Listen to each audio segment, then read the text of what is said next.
Sir, Sushant Singh Rajput के मामले में जिस तरीके से सीबीआई के ऊपर लोगों का भरोसा है और आज भी भरोसा है, पर यहाँ पर लोग कई तरीके की सवाल पूछ रहे हैं कि अभी तक सीबीआई ने कोई जवाब क्यों नहीं दिया। जब इन्वेस्टिगेशन इतने दिनों से चल रहा है तो अभी तक चीज़ें निकलकर सामने क्यों नहीं आई और आज सुप्रीम कोर्ट में एक जनहित याचिका भी डाली गई है इन सारी चीज़ों को लेकर।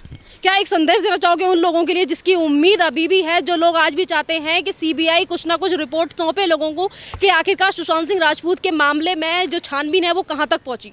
देखिए, सबसे पहली बात तो ये सीबीआई की इन्वेस्टिगेशन है, उसको लेकर के जो उसकी सीबीआई की सीनियर ऑफिसर है गगनदीप गंभीर, जो पूरे मामले की इंचार्ज है सीबीआई ऑफिसर, वो क्वारंटीन में है कोरोना पॉजिटिव आने के बाद 27 नवंबर से, इसलिए ये इस समय डिले होगी, पहली बात।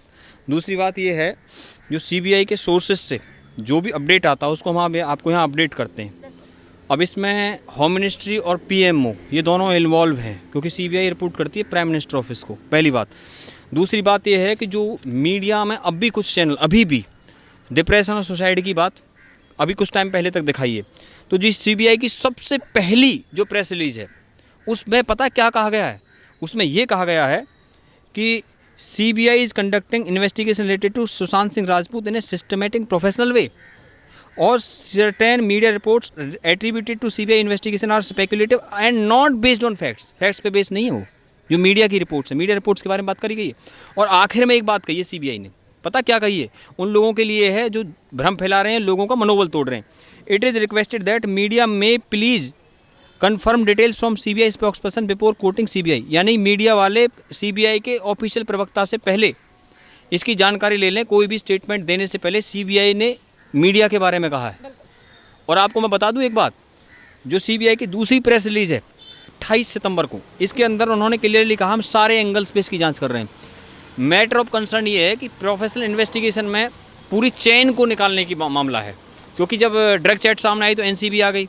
इसके अलावा जो फाइनेंशियल एंगल है उसके लिए ईडी जांच कर रही है। और अब से कुछ महीने पहले जो होम मिनिस्ट्री ने एक नोटिफिकेशन जारी किया था, एनआईए फाइनेंशियल एंगल जो जुड़ा हुआ है बॉम्बे के इन केसेस के मामले में, मनी लॉन्ड्रिंग का मामला, उसके लिए एनआईए को नियुक्त किया है। आपको बता रहा हूँ, तो चारों जो जांच एजेंसियां हैं इस मामले में वो उसके चैन को निकालने की कोशिश कर रही है। मैं आपको बता दूं, जो आखिरी गवाही है वो विवेकानंद गुप्ता की हुई है सीबीआई के सामने, एडवोकेट विवेकानंद गुप्ता की, क्योंकि उसने दावा किया था कि रिया चक्रवर्ती सुशांत सिंह राजपूत के घर पे गई है 13 जून को, उसकी मौत से एक दिन पहले, और उसकी स्टेटमेंट रिकॉर्ड की गई है। और मैं बता दूँ, इसमें उन्होंने ये दावा भी किया है कि जो 10 गवाह अलग अलग थे सुशांत से संबंधित, उसमें 9 तो इस दुनिया में है नहीं, अलग अलग संदिग्ध परिस्थितियों में मौत हो चुकी है, एक गवाह सीबीआई के कांटेक्ट में। पॉइंट नंबर 2 कि जो महेश शेट्टी है, जो सुशांत सिंह राजपूत से जिसकी आखिरी मुलाकात हुई, करीबी दोस्त था जिससे वो अपने प्लान डिस्कस किया करते थे, महेश शेट्टी से।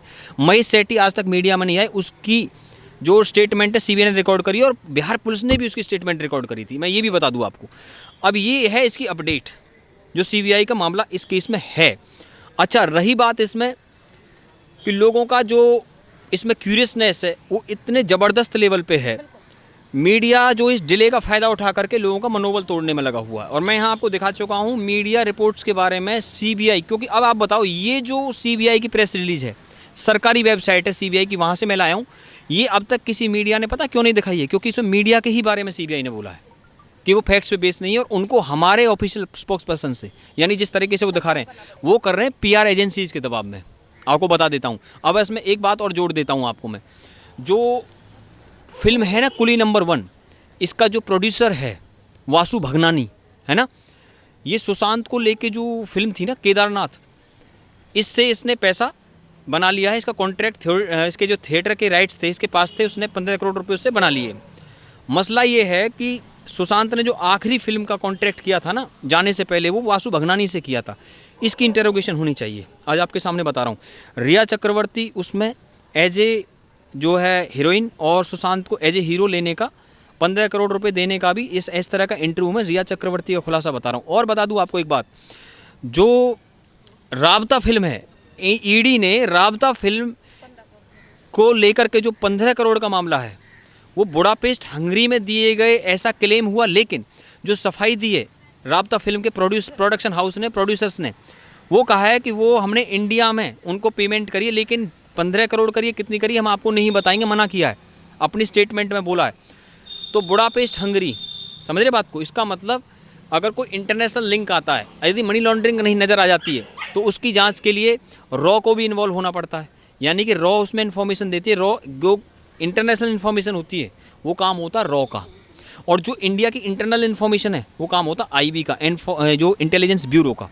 अब देखिए इसमें इंटेलिजेंस की मदद किस लिए ली जा रही है, क्योंकि इसमें जो लिंक हैं वो फॉरेन के लिंक्स भी निकल रहे हैं, क्योंकि जितने भी ड्रग्स के रैकेट थे वो मैंने बता चुका हूँ, उसके सारे लिंक तो अब्रॉड में थे, विदेश में थे, लेकिन इसके अंदर जो मनी लॉन्ड्रिंग के लिंक हैं, क्योंकि इसमें मनी लॉन्ड्रिंग के खेल भी आने की संभावना है, क्योंकि रिया बार बार दुबई जाती थी और संदीप सिंह जो इसका दोस्त है वो तो दुबई की यात्रा अक्सर करता रहता था।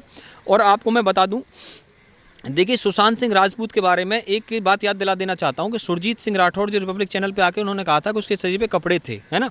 तो ये बात मैं आज इसलिए मेंशन कर रहा हूं, इतने दिन बाद ये बात मेंशन हो रही है, इस बात इसलिए मेंशन कर रहा हूं क्योंकि 15 तारीख को उसके शरीर पे यदि कपड़े देखे गए हैं तो इसका मतलब जब पोस्टमार्टम होता तो उस पर कपड़े नहीं होते हैं, तो इसका मतलब पोस्टमार्टम हुआ भी है या नहीं हुआ है, ये भी क्वेश्चन मार्क हो चुका है।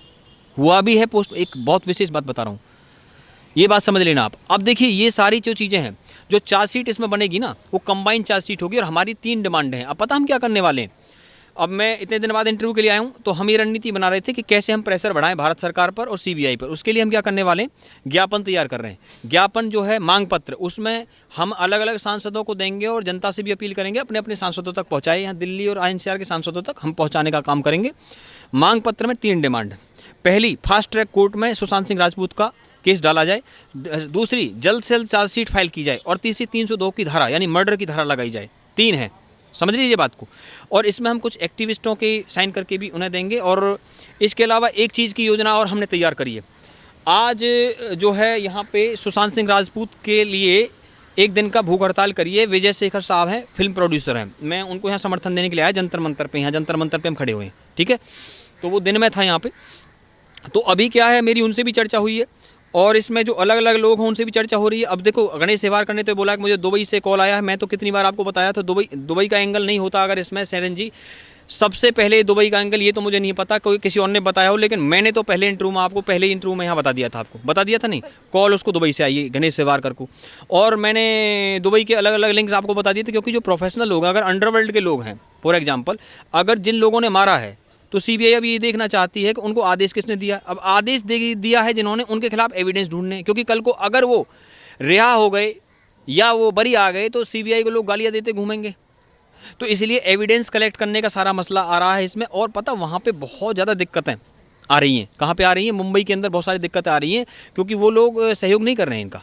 और ये बात तो जो है सुप्रीम कोर्ट की ऑब्जर्वेशन में भी आ गई थी कि ये सहयोग नहीं कर रहे। लेकिन मैं बता रहा हूँ जो हमारी रणनीति है कि जो नोएडा के अंदर फिल्म सिटी है ना, नोएडा के अंदर जो फिल्म सिटी बनने वाली है जेवर के अंदर 1000 एकड़ में, उस फिल्म सिटी का नाम सुशांत सिंह राजपूत के नाम पे हो। ये अकेले मेरी डिमांड नहीं है, ये तमाम SSRians और जो SSR की लड़ाई लड़ रहे हैं सबकी डिमांड है, मेरी अकेले की नहीं है। हम तो जनता के सिर्फ एक प्रतिनिधि है। उसके लिए भी एक ज्ञापन योगी आदित्यनाथ को, मैं खुद नोएडा के DM को, हम योगी आदित्यनाथ को उसको पहुंचवाएंगे और उस पर एक्टिविस्टों के साइन करवाएंगे।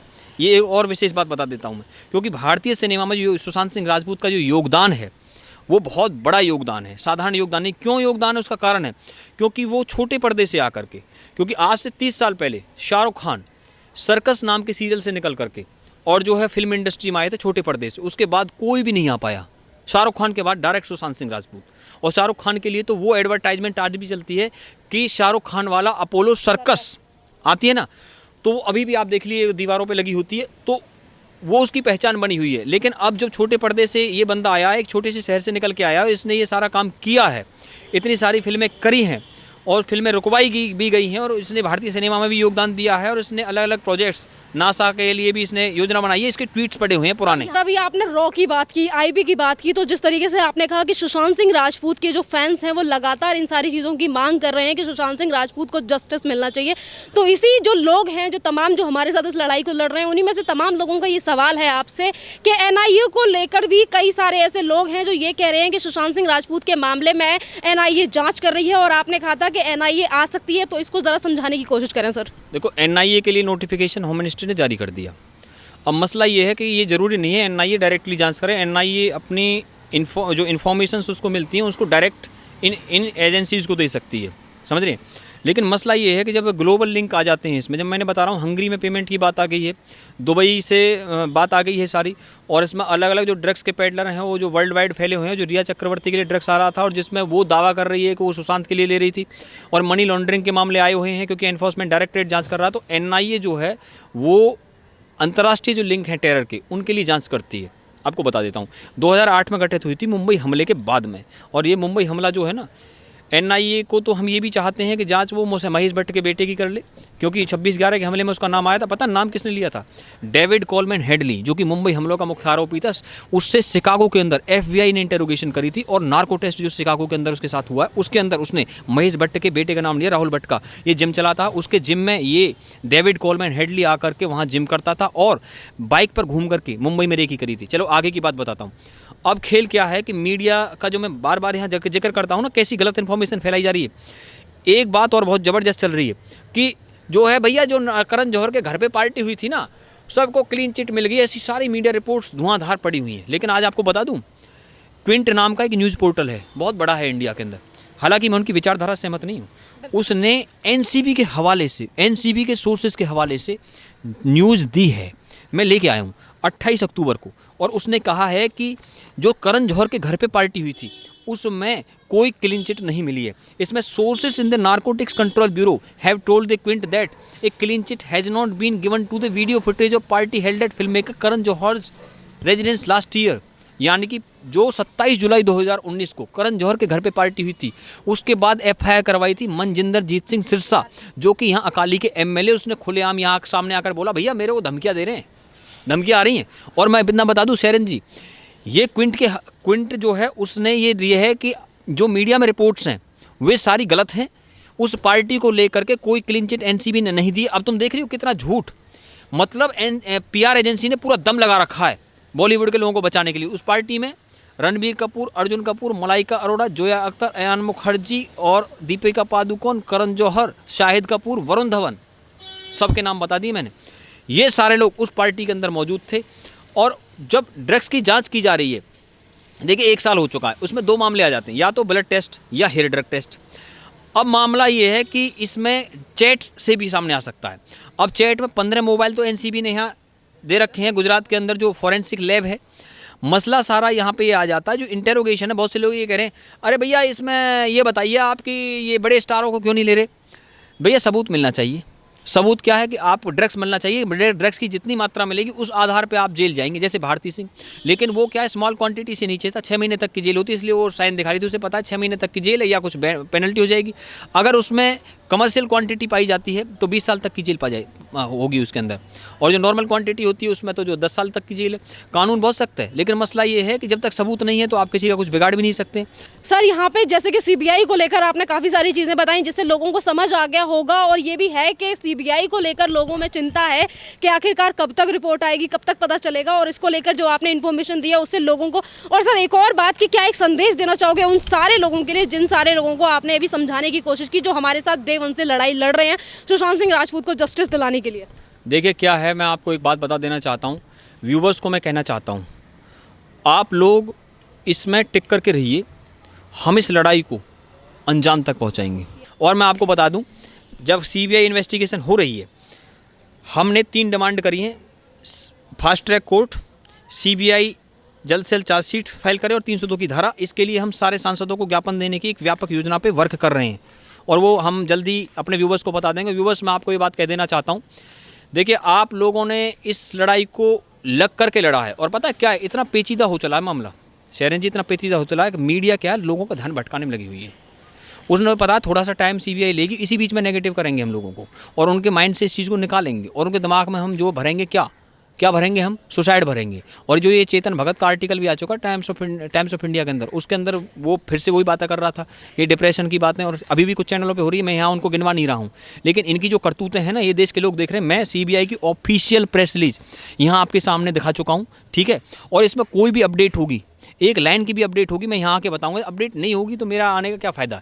दूसरा मतलब एक और बता दूँ मैं आपको, देखिए क्या है कि ज़मीन पे लड़ना पड़े, चाहे जंतर मंतर पे लड़ना पड़े, और चाहे CBI के ऑफिसरों तक देना पड़े, भारत सरकार पे दबाव बनाना पड़े, कुछ भी करना पड़े, अंजाम तक पहुंचाएंगे इस लड़ाई को। और मैं बता दूं, इस जोर जुल्म की टक्कर में संघर्ष हमारा नारा है। और मैं बता दूं, देखिए क्या है कि जुल्म तो बहुत हुए हैं, लेकिन एक एक जुल्म का हिसाब और एक एक चीज़ का हिसाब सुशांत के कातिलों को जेल के अंदर उन्हें पहुंचा करके रहेंगे। ये हम व्यूवर्स से कह रहे हैं आज। हर हाल में सुशांत को न्याय और दिशा सालियान को न्याय दिलवा करके रहेंगे। धन्यवाद सर।